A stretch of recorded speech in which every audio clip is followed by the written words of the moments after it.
Hello, and welcome to the Badhumanist likes and dislikes for the Unholy Death Knight. In this video, I'm going to be giving 3 likes and 3 dislikes for the Unholy Death Knight.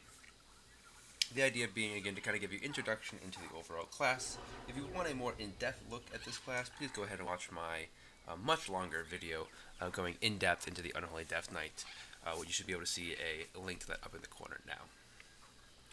So my first like for Unholy is the Festering Strike, Scored Strike kind of gameplay style. So what I mean by that is you have, like all the other specs, you have a 2 rune and a 1 rune ability for Death Knights, and for Unholy you have Festering Strike and Scored Strike. Festering Strike, again, costs 2 runes, and what it basically does is it generates 2 to 3 Festering wounds. Scored Strike just deals damage, but also bursts a wound. And you'll see from the talents that a lot of the talents help buff the wound damage, right, in one way or another. So you have this like playstyle where you're building up with Festering Strike, and then you're kind of burning down with Scored Strike. And I find that gameplay to be very interactive, right? This idea of you Festering Strike to build up, and then you Scored to build down. So you kind of have like a builder-spender type idea where you're building a bunch up, and then you're spending a bunch kind of in that kind of cycle back and forth. And I find that to be relatively engaging. My second like for Unholy is going to be the talent Unholy Blight. Now, I will fully admit this is an entirely biased position. I just really liked this ability back when Unholy tanking was a thing, back in Wrath of the Lich King. And at that time, Unholy Blight was such a cool kind of like AoE threat ability. Again, Blood had Blood Boil, Frost had Howling Blast, and Unholy had Unholy Blight. And I just really like this talent. It looks cool. It does good damage. It fits to me the theme of Unholy Death Knight very well. So I do really like this talent. My last one is another talent, Unholy Frenzy. I've talked about in the in the Frost video, how one of my dislikes was that Pillar Frost is boring. Unholy Frenzy is what I mean by a cooldown that is engaging, fun, and feels empowering. So this incites you into a killing frenzy for 12 seconds. It increases your haste by 20%.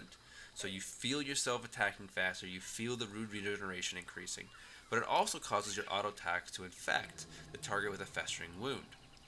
So what that means is that every couple seconds, basically, you're going to get another wound, and that allows you to basically not use Festering Strike for a while to build, but instead just use Scored Strike to burst. So you have this kind of like machine gun period of time where you're just kind of spamming Scored Strike to kind of keep up with the generation of the plagues, especially if you're taking something like Infected Claws or Pestilence that's also generating wounds on their own as well. So it really has this 12-second period of time where you have more haste, you get more runes. You can even possibly, if you have the ability to do so, use some other kind of rune generating ability like Soul Reaper, for example, and just go to town with Scorch Strike. Or again, if you talent it to Clawing Shadows, Clawing Shadows. So you can just kind of go to town during that window, get a bunch of damage out, and it really does have a very fun and engaging playstyle. And you feel it. You hit the button, and then something changes. You don't just hit the button and passively your DPS numbers go up. You hit the button and you notice it. So you change your gameplay, you change your playstyle, and to me, that's what keeps the specs from getting boring. Dislike. I think Unholy is suffering from a bit of a lack of identity. I don't think Blizzard knows what they want Unholy to be. It kind of has 3 sides to it. The first side is this, what I would call the festering wound side, that again is very much revolving around the wounds generation. So again, you have affected claws that generate wounds, you have bursting swords that increases the damage of the wounds, and it can cause them to do AoE burst. You have pestilent pustules, where the wounds again can give you runic corruption. You can get pestilence, which again, death and decay applies more wounds to the target. Unholy frenzy, I already talked about. You get the idea. So you have all this stuff that's revolving around your wounds and wound damage.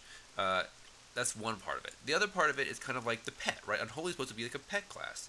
You can even talent into, like I have here, having 2 ghouls with all will serve. You have Dark Transformation. You have Army of the Dead. You have Apocalypse, which summons more Army of the Dead minions. You have all these different abilities, summon Gargoyle, right? Where it feels a bit like a pet spec. But then you also have this kind of like diseasey, dot over time type approach with things like Unholy Blight, with of course your Virulent Plague and Outbreak, with Epidemic being able to kind of do AoE damage off of that, with Soul Reaper again having a shadow dot over time. So you have these kind of like very differing identities. Defile even can at least be thought of it as a kind of like ground dot in a way. So it just feels to me as if they're not exactly quite sure about what they want Unholy to be. Is it going to be a spec that revolves around this festering wounds idea of applying wounds and bursting them? Is it going to be a pet spec? Is it going to be like a disease kind of damage, over time spec? Right now, it's kind of all of three of them, and it does none of them entirely well. Um, so, uh, yeah, it's one of those things that I'm not sure that that's going to be a benefit. I've noticed in the past that when a spec has a lack of identity, its balance tends to go down, right? It tends to not get the balancing that it needs because they don't know how to balance it, because they want to keep the, quote unquote class fantasy, whatever that means, but also at the same time make it viable. And so I hope that doesn't happen with Unholy, and I am worried about that because it does feel like it doesn't know what direction it wants to go in. My next dislike is the ability for relatively high amounts of downtime.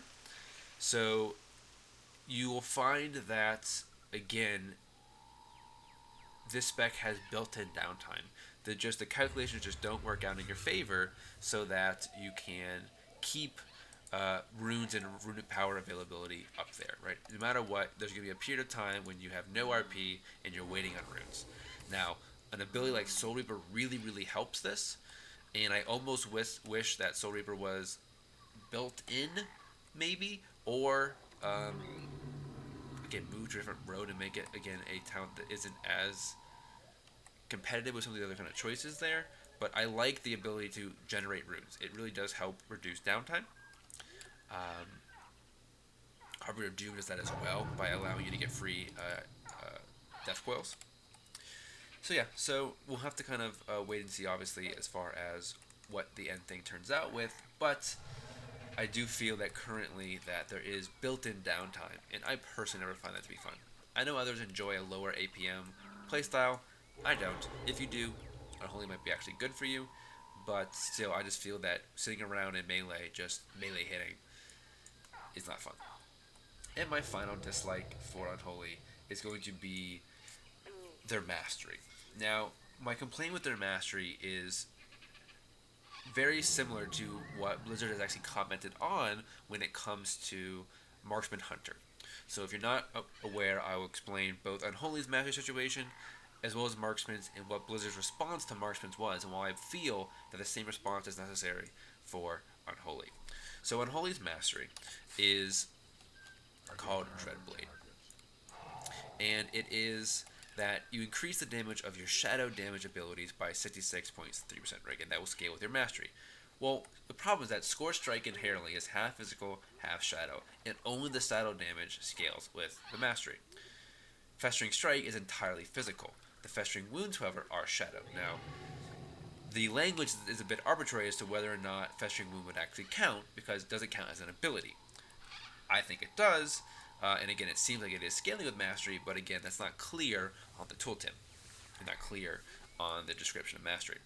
But nonetheless, Festering Strike will not scale with mastery, the core damage ability. And so it comes to a point to where maybe you want to take Infected Claws or Pestilence, because if you can get Festering Wounds without needing to use Festering Strike, that could be a DPS increase. So Marksman's mastery, if you don't already know, is that you increase the damage of your focus spending abilities. The problem is that one of their core abilities is Rapid Fire. Rapid Fire is a focus generating ability and therefore does not scale with mastery. There was a recent blue post from Blizzard that stated that they were looking into this because they found that with mastery scaling down the line, that Rapid Fire became less and less important part of the rotation, to the point to where you would actually kind of not use it at all because its overall channel time hurts its overall kind of DPS viability, basically. So they don't want that to happen. They want Rapid Fire to be a core part of the rotation, and so the mastery kind of hinders that. Well, the same thing happens here. Festering Strike is obviously a core part of the rotation. It's a core part, again, of this building spending thing that I talked about in my likes earlier.